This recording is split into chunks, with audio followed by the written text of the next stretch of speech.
YouTube here. All right. And we should now be live on YouTube broadcasting our weekly Tech Talks. And this week we are lucky enough to be joined by Jared Anthony, who is the brand new director of the Spokane Falls Community College Teaching and Learning Center. And Jared, you should introduce yourself to anybody who's watching that does not already know you. Okay, well, thanks, Caleb. And as you say, I'm Jared Anthony. I've been at the Falls since 2008 in teaching in the English department. And just this, in the winter quarter is when they put out the call for people to apply for this TLC director role. And I did, and I got it. So, and I want to seize this opportunity to say that when Caleb just said TLC, and I did, we were saying it with a little T, a little L, and a little C, because we haven't actually decided on the name of the center yet. Stay tuned for that. More big news about that tomorrow at the faculty forum. Awesome. I did not know that. I didn't realize that that wasn't the official name. So do you know what it is? You just haven't announced it yet, or haven't even decided yet? Nope. Hasn't been decided. Cool. Very cool. I know. I'm just trying to build suspense here. Awesome. Well, so Jared, we asked you to join us because for a couple of reasons. One, we just wanted to kind of introduce you to anybody that did not already know you, didn't know about the new lowercase TLC at the Falls, soon to have a brand new fancy name that nobody knows yet.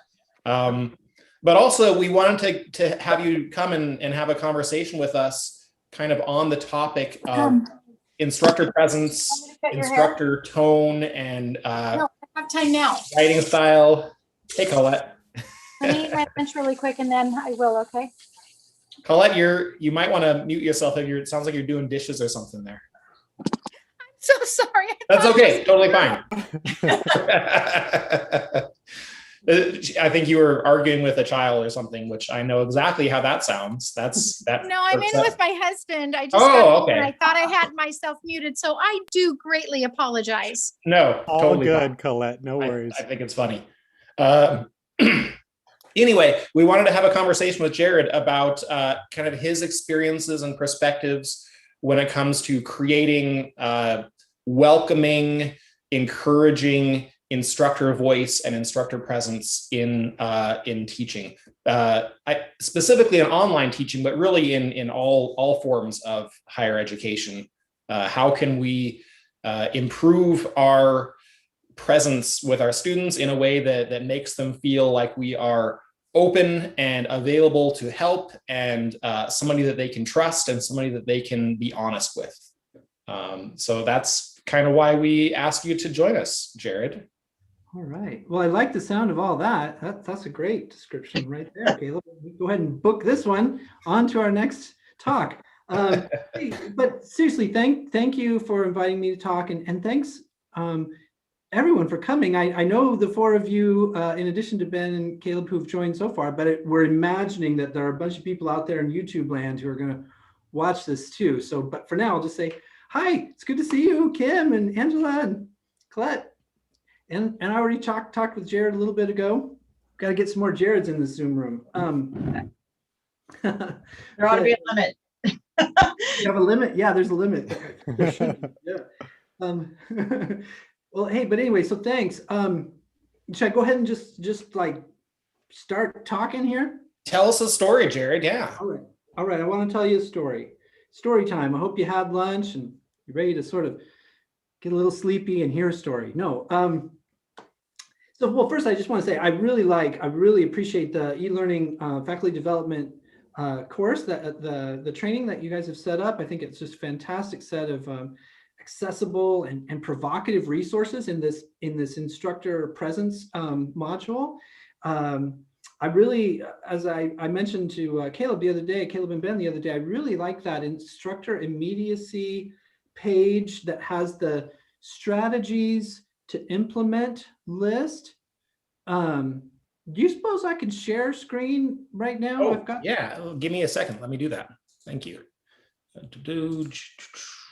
Okay, you should now be able to share your screen, Jared. Okay, let's try this here and let's see if I can get over here to where I wanted to share. Ah, here it is. Got it. Yeah, it's this list here, strategies to implement. This collection of strategies represent best research-based approaches. And I really love this list. So I just wanted to call everybody's attention to this list first of all. This student name, use the student name. Boy, that's a big one. I mean, that we hear about that all the time. But that's a big one. And before I go any further, I just want to say about that, I'm kind of old fashioned. I still have my own Excel gradebook that I set up for every section of every class that I teach. And it's an old thing. When I was working for an accountant, you always want to have double checks and cross figures and things like that. So I always have been doing that because I didn't trust these LMSs.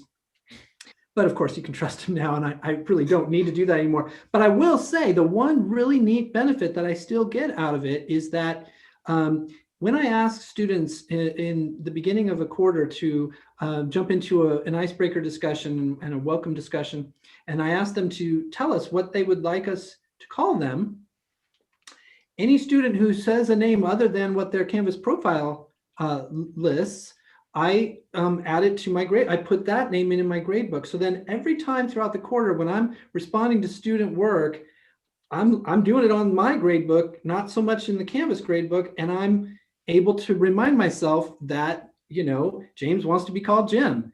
And that's just one little thing. I'm not saying, boy, if you haven't been doing your own grade books in Excel, you should do it just for this. But if you're doing anything like that, or if you can think of another way where you can keep track of those, students don't necessarily go in and change their Canvas profile with the name they'd actually like to be called. But if they express that to you, I think we really owe it to them. And I think it does make a difference in the relationship if we keep track of that and we refer to them by that preferred name or nickname. Yeah. So I think we could go ahead and stop share. So I'm the one who's sharing. So I'll click that stop share button. And get rid of that too, so I can see y'all a little better. Okay, but here's what I really wanted to talk about is this idea. It's going to sound a little weird here, so hang with me on this. I want to talk about the value of surveillance. And along with plus, I've got a little plus here, the value of surveillance plus a little paranoia. Because I think they can actually be more positive than we tend to think of those things in this context of establishing instructor presence. Big Brother is always there watching. That's right. Somebody is always watching. And that's really where I'm going with this, Kim, is that if we accept that, we can extract some goodness out of it. I will fully, readily acknowledge that there's a lot of not so good things about constant surveillance. But so let me go back to when I was in grad school at WSU, and I was teaching English 101. English teachers, this is something we do as part of our graduate education, is we are teaching assistants in English 101 sections. And our composition director said, okay, we're going to start a new thing this quarter. We're going to ask everyone to bring in some portfolios from students in their classes, and we're going to look at those together, and we're going to see what we think. We're going to do a little bit of a program assessment through this method. And I immediately panicked because I thought, oh my God, they're going to see what I said to students. They're going to see what I wrote, because they said, go ahead, you don't have to get fresh copies of papers. This was back when most things were on real paper. Made out of dead trees, and you don't have to have clean ones. Go ahead and they can be the ones that you have commented on. And I thought, oh man, they're going to see what I said to my students, and I was really paranoid about that. And then I thought, that could actually be there's an upside to that. That could make me maybe a little more thoughtful about how I comment to my students, considering that someone else other than my students are going to see those comments. That's where that thought started. And then at SFCC, when I was going through the tenure review process, it really amplified that recognition for me when I got quite paranoid about not getting tenure. And I was afraid, I was really in touch with the fact that at community college, we put a lot of weight in the tenure review process. We put a lot of weight on course evaluations, student course evaluations, right? As well as teaching observations. And I thought, the one thing that could really tank my whole dream here of becoming a tenured college professor is if I get a bunch of students, or maybe even one student, saying that I was a hideous person, or a really mean person in one of those course evals. And so suddenly I felt like, boy, I'm being watched from every angle. And at first my response was to that was to just freak out. And then I remembered back to when I was in grad school and had that recognition that there might be a silver lining to this. And there is. I'm here to tell you there is, because what I decided right then is I am going to change the way I teach. I'm going to change the way I interact with students in class, when I write to them, in my assignments, in my syllabus. I'm going to go out of my way to make sure that if anyone ever saw anything that I said to one of my students, that it would not be something I'd be ashamed of, that it would not be something that would cause me to lose my job or to even worry about losing my job. So it came from this place of paranoia. But here's what I discovered is, in making that change, I started enjoying my job more. I started enjoying teaching more, a lot more. I was no longer worrying about myself and my image and my power and my authority and my expertise, or any of those other things that were causing me to put up these barriers unintentionally with students. And instead, I could focus on being positive. I could focus on being Mr. Nice Guy, and I could be about effusive praise. And I could just say, if someone gave me an excuse of why they couldn't come to class or couldn't get something done, instead of wondering about how creative that excuse was, or is this really, you lost a third grandparent this quarter? I could just assume, oh my God, if that really happened, this poor human being really needs a lot of support and tenderness right now, if they really did lose 3 grandparents in the last few weeks. So instead of questioning those excuses, and instead of allowing myself to get into any kind of snarkiness with any students, I just took this completely different approach. And it's made me such a happier person. It's made me like my job more. It's made me like teaching more. I think the students like me more. My course evaluation scores went up. My course completion rates went up.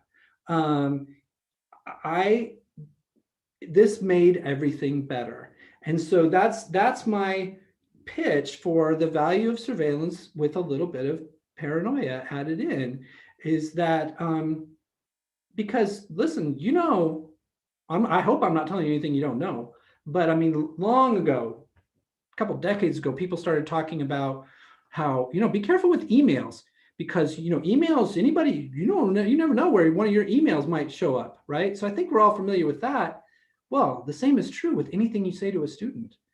I remember once I was teaching at WSU, and I was projecting something. I was projecting the web. It was a web authoring course. And I was projecting the web page up there, our course web page, in the classroom. And all of a sudden, all the students started laughing. And I thought, what are they doing? And it was me suddenly talking right there. And it's because one of the students had a device of some sort, and he was showing off that he knew how to put stream live video on my website. So that was interesting. And so, and I can tell you other, examples of this. I can tell you about the times that as an advisor, I've heard from students, they've shared with me snippets of text from someone else they've interacted with on campus. We should assume that everything we say to a student might be seen somewhere by someone else. And if we do, I'm telling you, if you, instead of resisting that or feeling that it's unfair, just embrace it. And then suddenly you can have this same golden glow that you see on my face today, that comes from coming to students always from a positive orientation.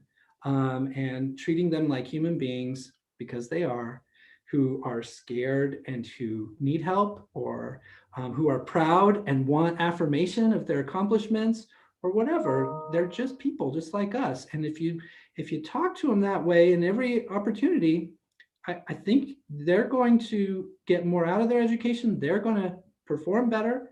And I think you're going to feel better about your job.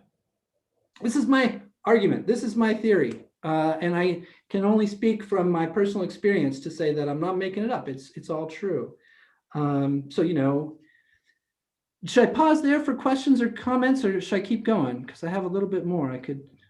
Well, I mean, I think I would just chime in to say, I 100% agree with you. I think sometimes we don't always realize how much student anxiety plays into things that we perceive as just bad behavior, whether it's excuses or grade grubbing or maybe even hostility. Sometimes, so many times, it's just coming from a place of anxiety.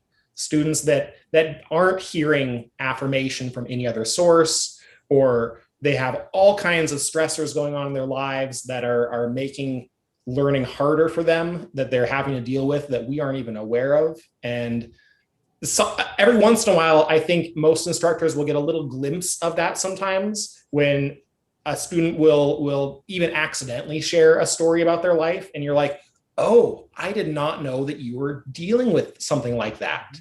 I had no idea. And suddenly all of their behaviors that was annoying to you, suddenly they just kind of start to make sense.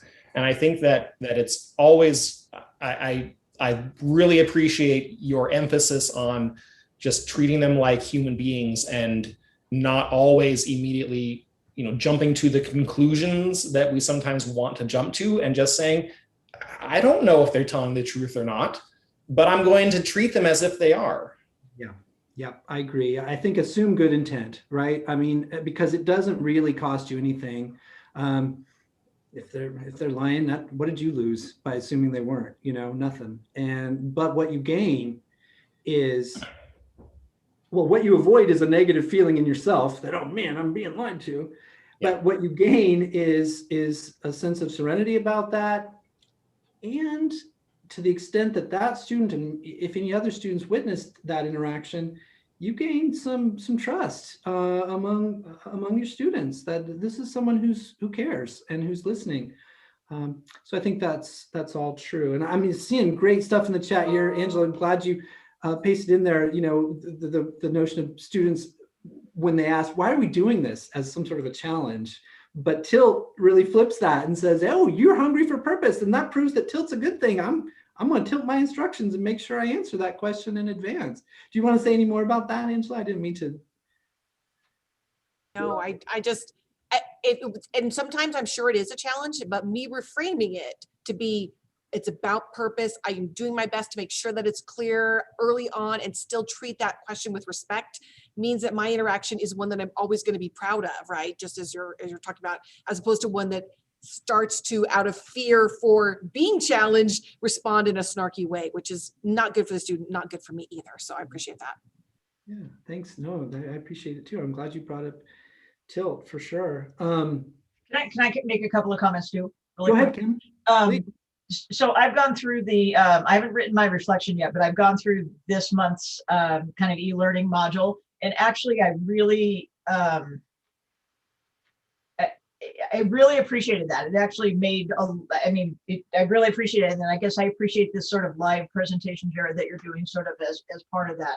But I guess, and I don't know if, to be honest, it's going to sound like I'm rambling here, and I probably am, because I have actually multiple thoughts going on. But, I just know, I don't remember if I did this before or after I kind of went through the e-learning module. But I know I'm working on, or what's upcoming is one particular assignment with students that honestly, I get more and more gray every single quarter. It takes me hours on end, just because the assignment is so incredibly difficult to start with, let alone for students. And I know historically, while and I know sometimes when I intentionally come across as snarky and when I don't mean to come across as snarky, but it's just that I am overwhelmed with what I'm trying to get out in feedback. And I have 100 different students to give feedback to. So sometimes it comes out as really short and clipped, and it's honestly just matter of fact, but it probably sounds snarky. So point being, I don't know if it was just past history of this assignment, or it was a combination of doing the e-learning module, or, I don't remember all the timing, but suffice to say, what I did this quarter, which I'm feeling much better about, is just do this preparatory video that just says, just know when I'm grading this assignment, I may be coming out as snarky. Sometimes it might be snark. Sometimes it may just be matter of fact, but whatever it sounds like to you, just do not take it personally. Just know it's because it's overwhelming to me. I'm trying to put concisely what I want you to do in something that cannot be concisely put into words. So I'm hoping that will make a difference. I think it will, Kim. I think it will. I think you're on the right track. That is a great technique and it ties in with another thing I wanted to say too, which is about establishing expectations, so students can know what to expect from you in terms of responsiveness. Like go ahead and put in your syllabus that I respond to discussion posts within 2 days. I respond to papers within however many days. I stop checking my email at 5 o'clock. Those kind of things. I don't check it on weekends or whatever. Set your boundaries so students know, and then of course live up to them, right? I mean, be responsive in those times when you said you'd be responsive. Carve out your time so you have a good work-life balance, but then share that with them so they know. And I think it's the same concept applies to what you did, Kim. What you're saying is a video is a good way to do it. In the instructions, you could do it as well, to say, like, there are 3 things that tend to go wrong in response to this assignment. And rather than explain the whole thing again every time I respond to each of you, I'm going to go ahead and say right now, here are those 3 things, and I'm going to explain them. And then if in my comment, I might just say, hey, shoot, you fell into trap number 3. This is the one I mentioned in the video, or this is the one I mentioned in the instructions.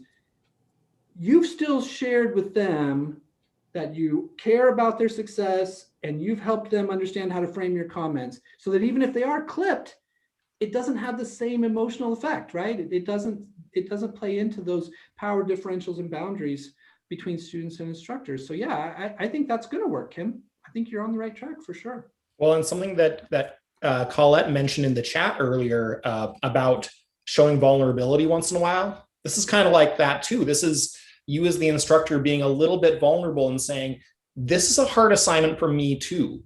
This is a lot of work on my end, and it's a lot of work on your end. And I'm trying to be understanding that this is a tough project for all of us involved.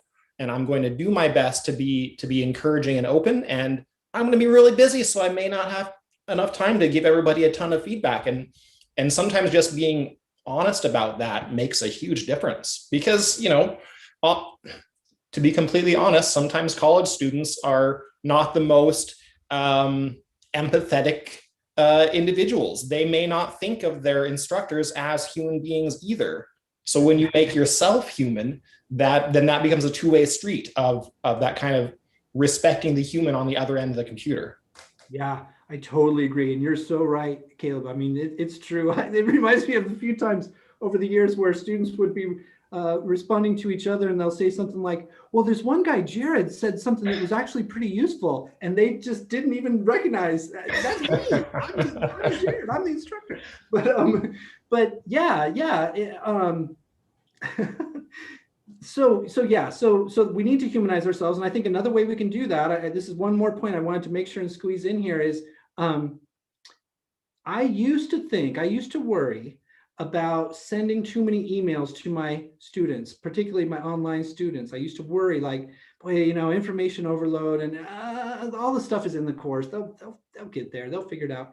And I didn't want to overwhelm them with, and I'm just totally given up on that fear, because I got so much positive feedback over the years specific feedback from students. I so appreciate you sending an email every day or almost every day. And I do. That was just part of my workflow is in the morning, I'm sending emails. I'm reminding students, hey, here's what we're working on. I'm celebrating successes from what we just did. I'm clarifying things. It's a chance for me to share campus events. There's a food, I'm trying to say a food pantry today, I'm sharing that stuff in those emails, and it's a way for me to also, it provides a venue for me to share some of that vulnerability, tying it back to what Kayla was just saying, what we were just saying. For example, what comes to mind is last year after the George Floyd murder, and when the Black Lives Matter protests were going across the country, and then there was that pandemic thing. When that was all coming down at the same time, and I was freaking out, I thought, I shouldn't put that on them, because I've heard in other, in faculty development presentations, hey, don't put your emotional needs on students. They've got enough going on to manage in their own emotional realities. So I didn't want to do stuff like that, but I did. I said, no, this is a time to speak up. And so I said, this is a really scary time. I'm scared. I'm worried about the future. I'm worried about what's going on. I assume some of you are too. That's a normal feeling to feel, I think. And, I'm here to talk with you about it. There are trained counselors that are available to you for free at our campus. Here's how you can get in touch with them. And I shared that kind of thing throughout that time. And I still do. And it does. I think it rehumanizes me. And I don't have to, and I didn't get into any political arguments with any of them. The one thing I'll share about that, I thought it was funny in my most recent set of course evaluations, I had one student say, I think I figured out his politics, but he didn't really let it get in the way of anything. So it's like, okay, I'll take that, right? If that was the biggest possible threat that, oh no, they'd find out that I'm, progressive or something, then oh no, well, he was fine with it. He noted it though. He thought he detected it. But so we can rehumanize ourselves and we can share with them without burdening them with our emotions. I think there's a middle ground there. And that one sounds like maybe a student who was on the defensive and had some anxiety about the political environment in their classes, and was genuinely afraid that you as the instructor were going to put them in an uncomfortable situation. So it sounds like that student was probably really, really on guard for anything that was going to make them uncomfortable. And that was coming from a place of anxiety. Yeah. Well, yeah, we're in a pretty polarized time. It was even a little more polarized last quarter. Yeah, and so yeah, I think they are. I think that some students at least have a real have their antenna up about that. So I think that's just another way. If you're human about it, if you're not pedantic about it, but just sharing what your fears are and where you're coming from, I think that they can work with that. I just want to share too. This is kind of me stealing somebody else's anecdote, but real quick, this one as a hot off the presses, recent evidence in support of my theory about, well, not the surveillance part so much, but about the treating each other as humans, treating students as humans. Just talking with another colleague the other day, one of her students had his Canvas profile picture has him pointing a gun at the camera. And she wanted to get some advice, how do we deal with this? What to do?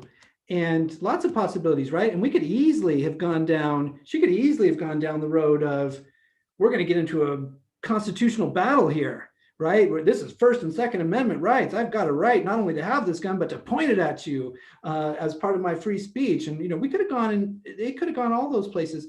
And instead, I think she took what's clearly an effective approach and just expressed vulnerability, just wrote to him and said, guns make me uncomfortable. Gun violence makes me uncomfortable, and guns make me uncomfortable. And every time I see your picture in class and go to respond to your work and see that picture, it's influencing me in a negative way. It's making me feel things I don't want to feel. Would you please consider, changing your profile picture? And he didn't respond, I guess. But the next time she looked, his profile picture was him holding a kitten. And so maybe that was satirical on his part. We don't know. Let's assume good intent. Let's assume that he got the message. It resonated. He maybe felt a little embarrassed about it, and he responded. And I just want to say, I'm pretty convinced that that wouldn't have gone that way if instead it had been a confrontational response from the instructor. It was that response with vulnerability embedded that allowed the space for the student to change his profile picture. So that's ripped from the headlines. That's awesome. That's an amazing that's story. great. I know, I think it is too. Yeah. Well, we are at about the 1:30 mark. So if anybody needs to go, has other obligations, you're not going to hurt our feelings if you leave. But I'm also happy to hang out a little bit longer because this has been a really excellent conversation. And Jared, I'm really glad we had you here. And I think we're going to have to maybe bring you back again in the future and do another one of these in this, because this format is just a lot of fun to hear someone else's perspective like that. We mostly talk about technology and tools and stuff, but this is part of that too. And I really have enjoyed this. Yeah, me too. I'm so glad you invited me. And thanks everyone for coming and participating. Thanks, Jared. As always, your information is incredibly helpful, and it just has, through the years, changed my perspective on how to interact with students. So thank you for doing this, and thank you, Caleb, for having him. Oh, that's so kind of you. Glad to say thank you. Thanks for coming, and thanks for always saying such nice things about me. Thank you. Yeah, thanks, Jared. That was great. Good to see you, Kim and Angela. Yeah. Hey, Thank quick you. question. I know you guys recently, I don't remember if it was in the current e-learning newsletter, the same thing as, or the same one as Jared's presentation today. Mhm. But I'm noticing the captioning at the bottom, which is very, very cool. Was that in that particular newsletter on how to do that?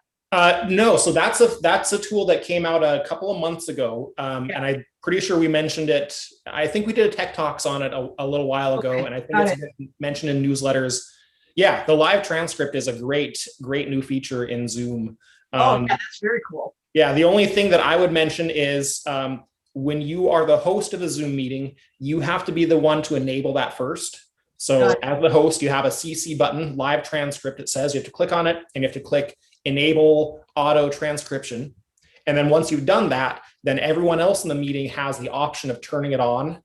Got it. And the other thing I would say about that is it is pretty good. It's not perfect. It's pretty good. I would say. Yeah, no, I was noticing as you guys were talking, it actually was very, very, very good. Yeah, it is very good. It's somewhat dependent on the quality of your microphone, the sound quality, your speaking volume, the speed that you're speaking, all those things, but it's pretty good. The only thing I would say is we can't rely on it as a disability accommodation. Sure. So I think it's great, and I think that everybody should use it all the time just because it is such a nice tool for people. But if you do have a student that has an accommodation where they need something professional captioning or an ASL translator or something, this is the live transcript is not a suitable replacement for that. So Got it. So in that situation, you still want to work with disability services to make sure that you are meeting the student's needs.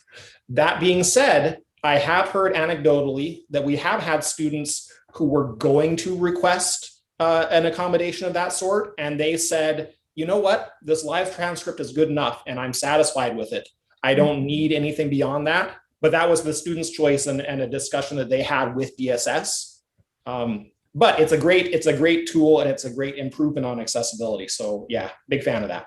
Cool. Very cool. Hey, Jared, just I kind of shot Angela a side comment when you were talking. I talked about a great session might be, and I sort of was, teasingly said, the instructor is a human, teaching students how to interact with you on that level. Could be an upcoming additional presentation. Yeah, Yeah. I like Yeah, it. good point. Good suggestion, Kim.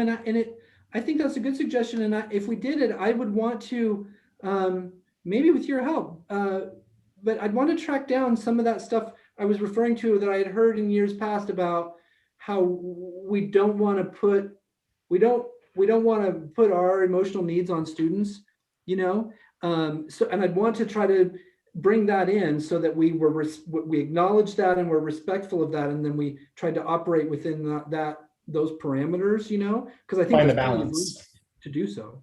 Yeah, cool. Yeah. That's a I cool think idea. we ran a pretty good student survey last spring, and there's some good anecdotal, but probably also quantitative evidence about our students' perception of instructor presence, basically, and what they really enjoyed about their instructors during the pandemic quarter. So that might be helpful to weed through and see if there's anything in there. Yeah, that's a great topic. I think we'll have to see about how we can do that, because we still have another month's worth of spring quarter, so we'll still have more tech talks in the future, and that might be a good one. You know, I had this experience this quarter with a student. She wanted to meet with me by Zoom, which was fine.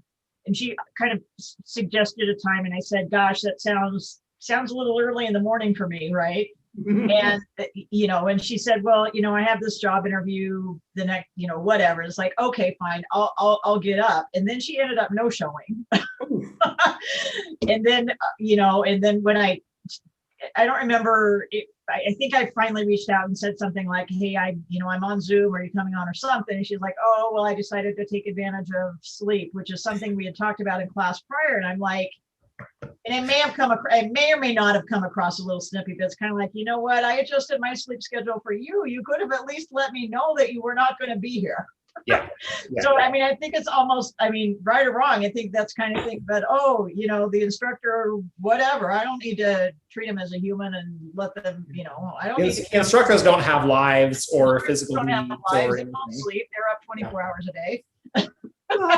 Well, and I think that was a good teaching opportunity, and it sounds like you helped her. I mean, maybe she will be a little more thoughtful about that, not just with instructors, but you know, employers, staff, Exactly. and But that reminds me of, you know, setting what Jared mentioned earlier, was just talking about Boundaries, when he's available, Yeah, and being clear about those boundaries of, hey, during these times, I'm all about you. Outside of that, that's my time though, and I'm not going to be able to be checking emails all night long. And so, you know, yeah. here's how to reduce your anxiety of waiting for me to get back to you, is just realize I'm not working during this. yeah, You know, because some students probably expect an email at midnight when they emailed you at 9 p.m. and they're waiting and they're anxious and they don't know not to be. It's Yeah, too if you bad don't tell Canvas them. doesn't have, you know how you can set up in Outlook, you can set up an out of office. Too bad we can't set up like an out of life in Canvas. Or in life. In life or out of life, exactly. I like it. So, Improvement Well- feature. I like that too. I'll write that down. exactly. All right, Well- have a good day, guys. Thank you. Thanks for joining us, Kim. Bye-bye. And Jared, thanks again for joining us. This has been really excellent. I love this. Yeah, me too. I'm glad you did invite me, and I'm glad it went so well. Yeah, appreciate you sharing your story, Jared. Thanks. All right, so I'm going to end our broadcast on YouTube. So thanks everybody for watching, and we'll see you next time.